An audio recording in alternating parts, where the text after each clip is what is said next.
Halo sahabat pecinta catur, selamat datang kembali di Catur Talk Indonesia.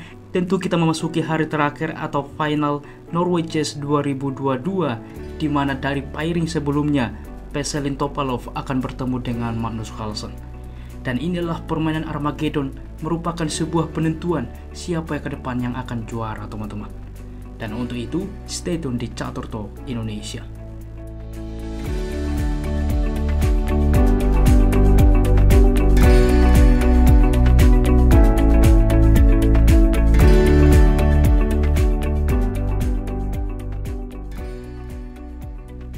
Baiklah teman-teman, di sini Veselin Topalov memulangkan dengan pion ke 4, Magnus Carlsen membalas E5, kuda ke F3, kuda ke C6 dan gajah ke C4, sehingga di papan tercipta pembukaan Itali. Magnus Carlsen memilih kuda ke F6, pertahanan 2 kuda, lalu D3 mensupport pion pusat. Bagi Anda yang belum pernah menyaksikan variasi cukup lengkap Fred Leaper Attack, Anda bisa tonton dengan klik link di pojok kanan atas, di mana jebakannya dapat dimulai dengan kuda ke G5, teman-teman. Tentunya mengancam pion, sehingga balasan biasanya dengan D5 tentunya pertukaran pion. Walaupun ada variasi populer yaitu dengan Polerio Defense, di sini kita akan memilih menunjukkan salah satu kepada Anda kuda memukul pion, di mana kita punya langkah kuda memukul pion F7 mengancam menteri dan benteng. Tentu raja menerima menteri ke F3 skak. Selain untuk berpindah ke E6, maka ini adalah langkah blunder, teman-teman, sehingga G6 adalah biasanya yang juga mensupport kuda. Maka kuda ke C3, di mana ke depan pion dapat melaju, rokade, dan Anda dapat menyaksikan selengkapnya. Link ada di deskripsi. Kita kembali, teman-teman, di dalam pos ini tentunya dipilih mainland, yaitu dengan pion ke D3, dilanjutkan dengan gajah ke C5 saat ini, dan C3, teman-teman, di mana ke depan mensupport pion, di mana juga kuda dapat aktif ke depan mensupport pion pusat, atau bahkan rokade membawa benteng ke depan aktif juga mendukung pion. D6 saat ini juga membuka ruang bagi gajah, maka rokade sesuai rencana, dan A5. Apa tujuan pion ke A5? Selain mencegah pion file B ke depan mengancam gajah, juga membuka ruang bagi gajah, teman-teman. Benteng ke I1 saat ini kita lihat mensupport pion pusat, sehingga ke depan pion dapat melaju, maka gajah langsung ke A7. Kuda B ke D2, di mana ke depan sesuai mainland pada Itali bermanuver ke F1, lalu ke G3, di sini hitam juga rokade. Kuda ke F1 dan kuda ke E7. Begitupun dengan mainland dari hitam, di mana kuda ke depan dapat bermanuver ke G6, di mana mensupport pion pusat, lalu ke depan pion dapat melaju. Kuda ke G3 sesuai rencana, begitupun dengan hitam kuda ke G6, lalu dilanjutkan gajah ke B3, di mana menghindari ada tempo, teman-teman, dan dilanjutkan C6 saat ini tetap mensupport pion melaju ke pusat.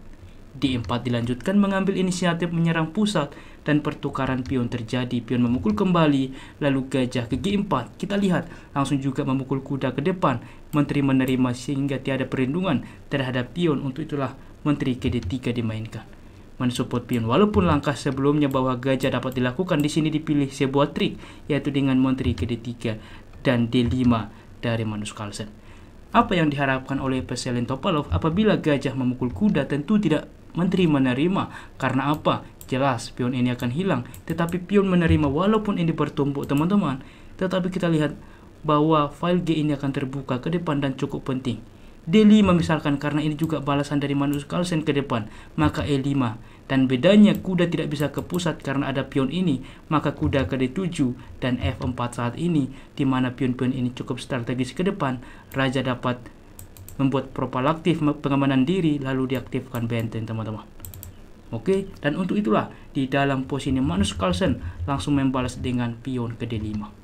Dan Veselin Topalov menolak dengan E5 saat ini mengancam kuda, sehingga kuda saat ini bisa ke pusat, teman-teman. Bedanya dari sebelumnya, di mana ada pion di peta F3, sehingga langkah kuda ini tidak mungkin terjadi.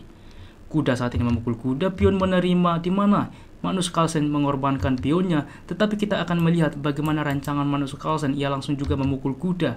Di sini menteri menerima, teman-teman. Tetapi sebelumnya, bagaimana bang jika pion menerima? Ini juga salah satu opsi, tetapi cukup berisiko. Kenapa tidak dipilih oleh putih? Karena raja ke H8, teman-teman. Dimana di sini juga hitam akan membuat counter attack. Dimana gajah ke E3 misalkan mensupport pion ini ke depan, maka F5. Kita lihat benteng tidak bisa berpindah, maka langkah enpasan adalah langkah yang wajib, maka menteri menerima dan ini cukup berbahaya ke depan. Apabila raja mendukung ataupun gajah, ini pun cukup berbahaya ke depan, di mana kuda dapat aktif ikut juga menekan teman-teman. Oke, di mana juga di sini pion ini akan lemah ke depan. Untuk itulah teman-teman, kita kembali di dalam posisi dipilih, yaitu dengan menteri langsung memukul gajah, maka dilanjutkan gajah memukul pion saat ini, mengembalikan pion yang hilang.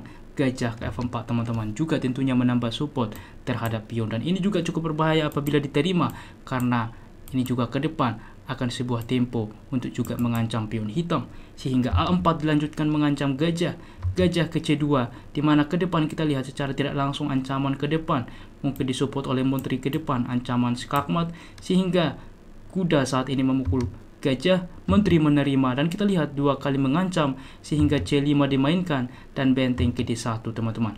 Juga langsung mengepin menteri, di mana ke depan juga menteri dapat aktif, kita lihat melepaskan benteng, sehingga ini pun mendukung skakmat ke depan.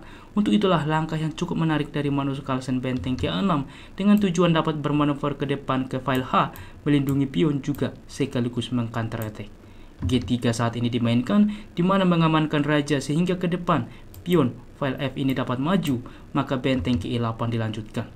B4 saat ini menawarkan pertukaran, tentunya tidak mungkin diterima karena gajah akan lemah, sehingga enpasan dilakukan. Gajah memukul kembali, mensupport pion, juga tentunya ancaman skak ke depan, memaksa menteri ke E7, walaupun langkah benteng salah satu opsi, tentu ini Armageddon teman-teman, menteri ke E7, dan ini pun masih cukup kompleks teman-teman. Gajah ke C4 dimainkan mengancam benteng, benteng ke F6 saat ini mengancam menteri, dan menteri ke G4, karena apabila diterima, maka jelas menteri juga memukul benteng. Pertukaran terjadi, dan ini pun akan sebanding ke depan, di mana apabila sebanding, maka pemegang buah hitamlah yang memenangkan permainan, karena ini Armageddon, di mana waktu hitam di awal permainan lebih sedikit teman-teman.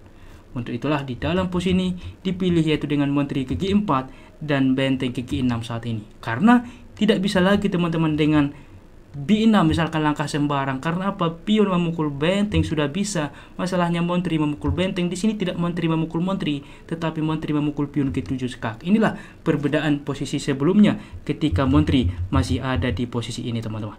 Oke, ketika berada di posisi tentunya ini, maka ini draw. Tetapi ketika berada di posisi tentunya menteri berpindah, maka ini sudah berbeda teman-teman, karena di sini ancaman skakmat. Sehingga untuk itulah kita kembali di dalam posisi ini, dipilih benteng ke G6 tentunya mengancam menteri kembali, maka menteri ke E2 saat ini, benteng ke B6 lagi-lagi juga ke depan mengancam disupport oleh gajah, maka di sini raja ke G2, benteng ke B2, benteng menutup, pertukaran langsung terjadi melakukan simplifikasi. B5 dilanjutkan mengancam gajah, langkah yang cukup menarik dari Magnus Carlsen teman-teman, mengorbankan pion. Tetapi apakah pion ini dikorbankan? Tentu tidak, dimana setelah gajah menerima, langkah menteri ke B7 luar biasa mengancam gajah, juga mengancam benteng.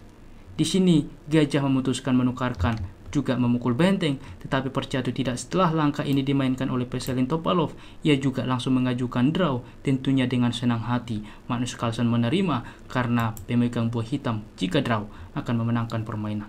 Tetapi harus sangat hati-hati teman-teman direspon, karena apa? Jika semisal langkah lain selain menteri untuk mendukung, tetapi langkah salah, gajah mundur misalkan, maka ini salah. Kenapa salah? Ada F5 teman-teman, maka benteng akan hilang walaupun dimakan dengan enpasan, membuka benteng, mengancam benteng, sehingga ini pun bahwa hitam unggul 1 perwira. Oke, dan mengapa di sini langsung Veselin Topalov mengajukan draw? Karena apa? Di sini juga benteng hilang, skak ditutup, maka pion juga akan hilang mengancam gajah. Gajah menyelamatkan diri, maka G6, di mana ini persis sebanding teman-teman. Jumlah pion sama, gajah juga sama, menteri juga sama, dan kita lihat, dan disinilah bahwa putih langsung mengajukan draw, dan tentu Magnus Carlsen menerima. Dan lagi-lagi selamat kepada Magnus Carlsen yang menjadi juara pada Norway Chess 2022, dan benar juga kata pepatah yang mengatakan bahwa Magnus Carlsen akan semua pada waktunya. Apakah Anda setuju? Tuliskan di kolom komentar ya. Dan jika kawan-kawan suka dengan konten seperti ini, dukung kami dengan cara like, subscribe, dan juga share. Apabila ada saran ke depan, jangan ragu tuliskan di kolom komentar. Salam Catur Talk Indonesia, sampai jumpa di video berikutnya. Keep sharing and keep loving. Bye-bye.